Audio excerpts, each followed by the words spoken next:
What about colours for you? Tell us more about your ideas about how to use colours then, based on kind of having thought about all of this. Well, I loved the suffragette colours. I'm wearing a Tattoo Divine necklace that's white and purple. I got purple nails on.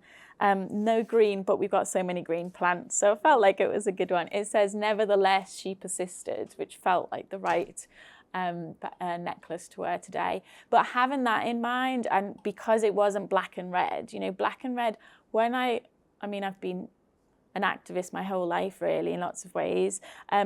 But a lot of the activist groups I joined, where it was grassroots communities, we always used black and red. We were in black hoodies, or people would wear masks. It was very aggressive and intimidating, and there was some ego in there. Sometimes the motivation was not to serve the cause. It was to be rebellious for the sake of it, and that made me uncomfortable. And a lot of the groups were quite aggressive and masculine in that sense of aggressiveness.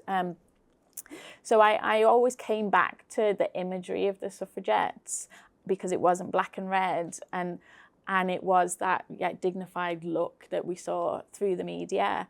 And I thought, well, if I'm gonna do this craftivism stuff, if intuitively a warm yellow just felt hopeful. I didn't want to use, and it's still a warm yellow, I didn't want to use black and red, and also bearing in mind the whole different activism out there. I was like, other people are using that and doing some useful stuff. What's the gap in the jigsaw puzzle? So I thought a warm yellow was good. And then I did look up the suffragette colours and what they represented. I use a lot of purple because it's seen as a rare, luxurious colour, so people feel more special with our little purple ribbon.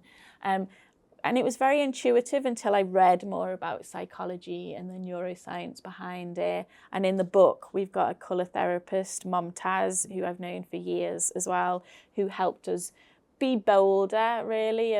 My word last year was bold. Like, be bold and be courageous and say, actually, these are the gentle protest colours. So we've come up with a palette to say, maybe you might love neon pink, and that's great for your gifts for you and your friends, but for gentle protest, we want you to use these gentle colours to attract people in and intrigue people in.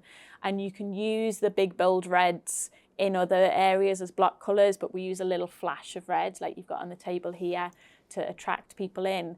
But I love learning about psychology and neuroscience. So it for me, it was always starting with backing everything up with science, so that I'm not being swayed by unconscious biases that I might have.